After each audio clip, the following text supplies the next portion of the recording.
সম্প্রতি শেষ হওয়া বিসিএল এর ছবি। নর্থ জোনের ব্যাটার লিটন দাস আলতো ছোঁয়ায় একটা সিঙ্গেল নিয়ে নিজের 50 পূরণ করেছেন।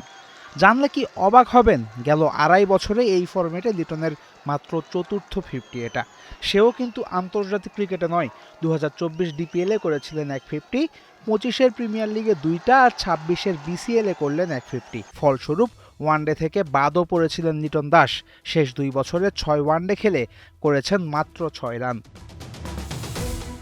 কিন্তু এসবই অতীত। লিটনকে আবার ফেরানো হয়েছে ওয়ানডেতে। এবারে আর ওপেনার নয়, মিডল অর্ডার ব্যাটার পরিচয়ে। পাকিস্তান সিরিজে 4 নম্বরে ব্যাটিং করবেন লিটন দাস। স্পিন ভালো খেলেন বলে এই পজিশনে তাকে ব্যবহার করতে চান কোচ ফিল সিমন্স। এই পরিকল্পনা মাফিক বিসিএলে 4এই ব্যাটিং করেছেন লিটন।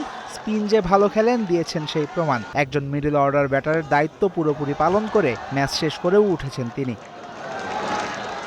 কিন্তু একটা প্রশ্ন থেকে যাবে, সাদা বলে ওপেনিং করতেই পছন্দ করেন লিটন। আন্তর্জাতিক ওয়ানডেতে প্রায় পুরোটার সময় ওপেনিং করতেই দেখা গেছে তাকে।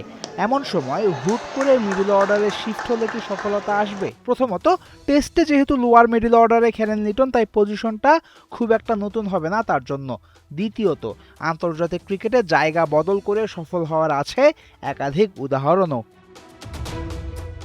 লিটনের মতোই ওপেনিং করতে পছন্দ করেন সাউথ আফ্রিকার এইডেন মার্করাম, কিন্তু ওয়ানডে ক্রিকেটে মার্করাম সফল হয়েছেন 4 নম্বরে খেলে।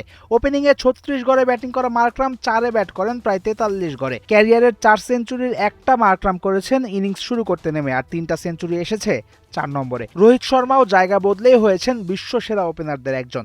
ক্যারিয়ারের প্রথম 5 বছর 5 বা 6 নম্বর পজিশনে ব্যাটিং করার পর 2013 সাল থেকে ওপেনিং করা শুরু করেছেন। এরপর শুধুই ইতিহাস গড়েছেন রোহিত। টেকনিক্যালি বাংলাদেশের অন্যতম সেরা ব্যাটার লিটন দাস। মুশফিক, সাকিব, রিয়াদদের বিদায়ের পর মিডল অর্ডারে একটা শূন্যস্থান তৈরি হয়েছে টাইগার ব্যাটিং লাইনআপে। এই গ্যাপ পূরণ করতেই লিটনের ডাক পড়েছে। এই পজিশনে নামের ভারের সাথে তাল মিলিয়ে লিটন দাস রান করতে পারলে বাংলাদেশের আবার ওয়ানডেতে ভয়ঙ্কর এক দল হওয়ার সব ধরনের সক্ষমতা আছে। ফয়সাল হাবিব, 71।